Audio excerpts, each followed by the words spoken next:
Sebut Istana desak Megawati deklarasikan Ganjar di HUT PDIP. Rocky Gerung sebut libatkan lembaga survei. Kalau saya dalam keputusan kongres partai, makanya banyak yang selalu mau memutarbalikkan, mau menggoreng-goreng. Mengapa PDI diam saja, tidak pernah mau mencalonkan seseorang, bla bla bla bla bla bla.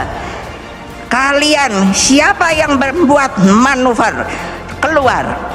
Karena apa? Tidak ada di dalam PDI Perjuangan itu yang namanya main dua kaki, main tiga kaki, melakukan manuver. Kenapa? Karena saya diberi oleh kalian sebuah hak yang namanya hak prerogatif. Hanya ketua umum yang menentukan siapa yang akan menjadi calon presiden dari PDI Perjuangan.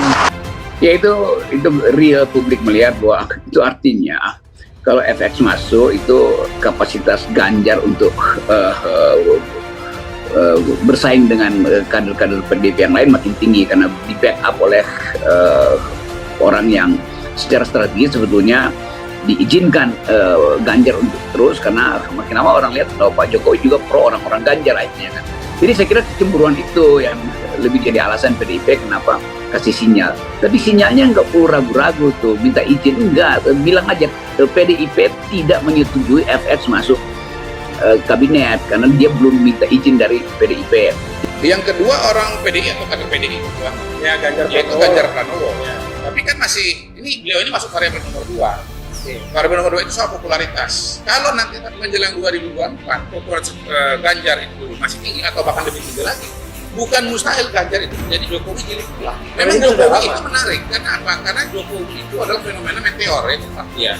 Jadi dia baru 6 bulan jadi gubernur DKI Jakarta, itu surveinya itu sudah nomor 1 dari calon presiden. Kenapa Golkar? Karena kursi sudah besar, tinggal berpasangan dengan partai mana udah jadi. Tapi masalahnya siapa calonnya? Belum ada yang muncul. Jadi ini partai tanpa capres.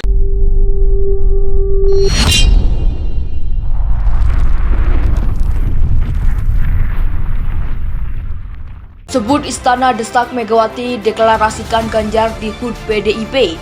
Rocky Gerung sebut libatkan lembaga survei. Pengamat politik Rocky Gerung membeberkan setiap pukul 04.20 waktu Indonesia Barat ada rapat bersama oligarki lembaga survei yang dihadiri menteri utama di sebuah ruangan istana. 2 hari lalu kita bahas terus-menerus bahwa setiap jam 04.20 di istana dikumpulkan di situ lembaga survei. Oligarki ada wakil oligarki untuk supply keinginan politik dan ekonomi, dan istana yang menentukan apa headline yang mesti cari pemimpin ke depan.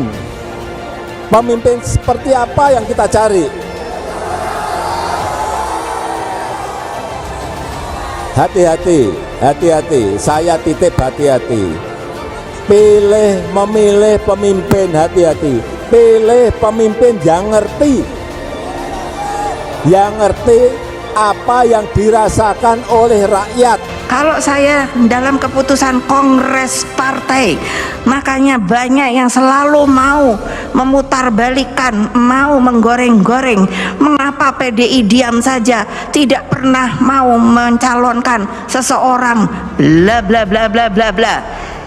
Kalian siapa yang membuat manuver keluar? Karena apa? Tidak ada di dalam PDI Perjuangan itu yang namanya main dua kaki, main tiga kaki, melakukan manuver. Kenapa?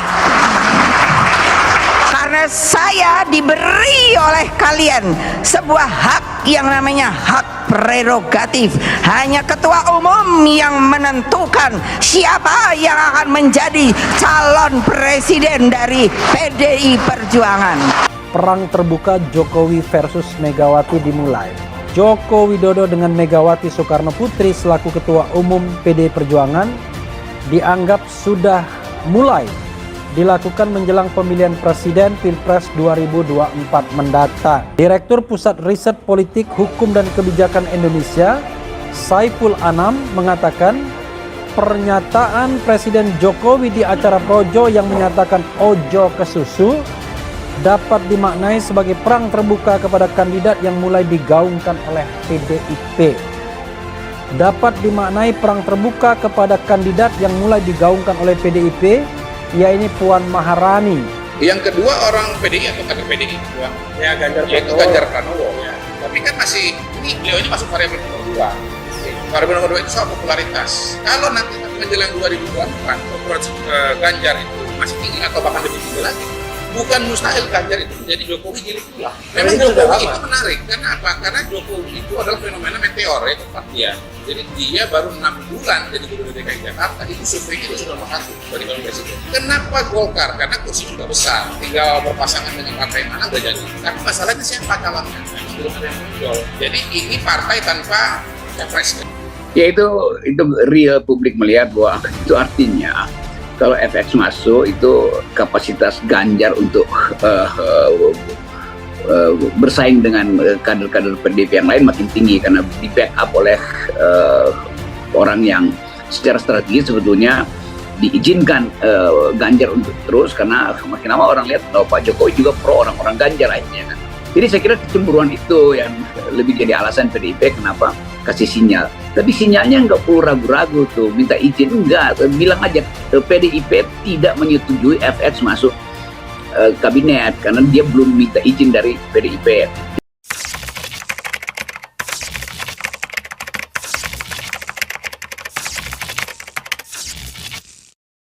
Kalau saya dalam keputusan kongres partai, makanya banyak yang selalu mau memutarbalikkan, mau menggoreng-goreng.